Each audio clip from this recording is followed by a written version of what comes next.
Hi, Lisa. Hi, Phil. It's great to see you again after all these months. Great to see you too. Allow me to introduce you to the listeners and viewers here. This is Lisa Genova. I first interviewed Lisa right before her book, Still Alice, was published in January of 2009. Still Alice is a novel about Alice Howland, a 50-year-old Harvard professor who begins a sudden descent into early onset Alzheimer's disease. Lisa graciously agreed to join me today to give me an update on how the book is doing and how it changed her life. And All right. tell me Well, how it's doing. How are you doing? What's happened? How's the books going? what a difference a year makes. So a year ago, a little over a year ago, the book was self-published, and since January, it's just gone from guardrail to guardrail, really. It's in its 13th printing, and there are currently, I think, 390,000 copies in print in the U.S., which is just astounding to me, given that I actually used to sell them one at a time out of the trunk of my car. So just even imagining how many copies that is blows my mind. You better have a pretty big trunk for that. Right, right. It's a good thing it's out of my trunk. What else? It was on the New York Times bestseller list for 23 weeks. It is currently not on the list, but we were mentioned on the front page of the art section of the New York Times this past week in an article about Target book sales, because it's a Target bookmark book. So we have hope that it'll show back up. It's been translated into 17 other languages. Great. I'm going on a European book tour in the fall, which I'm so thrilled about. And we're in the process of discussing optioning the film rights. Oh, that's awesome. So, Thanks. what else do you know about the film rights? It's just too preliminary right now to know any details?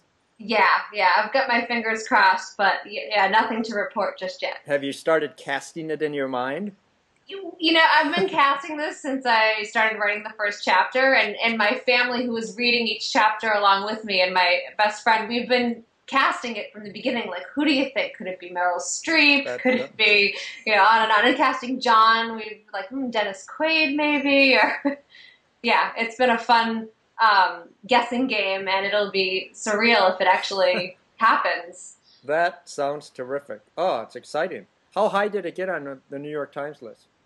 The highest it got was its debut. It debuted at number 5 on the list, and it's bounced all around since then. Excellent. Thanks. The other great thing that has happened since its publication in January is that I've had the opportunity to speak a lot in front of a lot of Alzheimer's groups to help people better understand what it's like to live with Alzheimer's and what it feels like to have Alzheimer's, using Still Alice as a resource for them. Mm-hmm.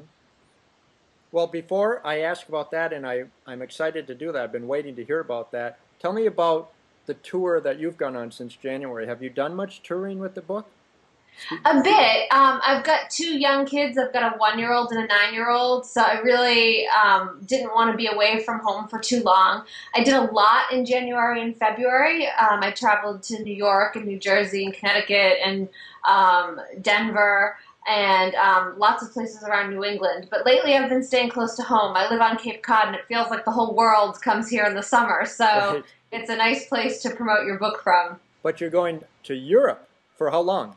Yes, I'm going for a couple of weeks in September as of right now. It's not all together yet, but so far it's Denmark, Norway, and Portugal. Wow. With your family? No, just me. Oh, boy. That is a getaway trip then. Yeah. Well, you've done a lot of speaking, you said, and you told me especially about one keynote speech in particular that was pretty significant. Yeah, I had the good fortune to give the keynote speech at the Public Policy Forum in Washington, D.C. for the National Alzheimer's Association this spring. And it was the keynote speech that kicked off the couple of days' worth of public policy for getting funding for Alzheimer's research and care and resources. And the audience that I got to speak to specifically were mostly people with early onset or early stage Alzheimer's. So it was a really powerful, extraordinary experience to be able to talk to people who are in the earliest stages of this disease, who are really living with the uncertainty of what their future will be. Wow, that's a pretty impressive honor. I bet when you were asked to speak, it just kind of must have floored you. Absolutely, absolutely. You know, when I started writing the story, I did not set out to be an Alzheimer's advocate. That wasn't my goal. But it's been an honor and an opportunity that has come along with the writing of this novel that I wholeheartedly take on and am pleased to be a part of. And you've done other speaking engagements as well all over. Yep. I've been to the New York City's Alzheimer's Association chapter, their annual conference. I gave the keynote there. I've done a lot of speaking at Alzheimer's community centers. I'll be doing a book club for the Massachusetts Alzheimer's Association coming up next month to kick off their annual Memory Walk Drive, which is their biggest fundraising event for the year. And I do all sorts of book events. Wow. Speak there. Yeah. Are you getting fan mail and emails? Yeah, I'm getting quite a bit. It's coming from sort of two populations of people. It's coming from people who've read the book and are touched in some way by Alzheimer's, or a family member who has some sort of related dementia, and how it's helped them better understand what their loved one's going through, or even, the family member may have passed on some time ago and they're reading the book now, and it's providing some level of comfort and understanding.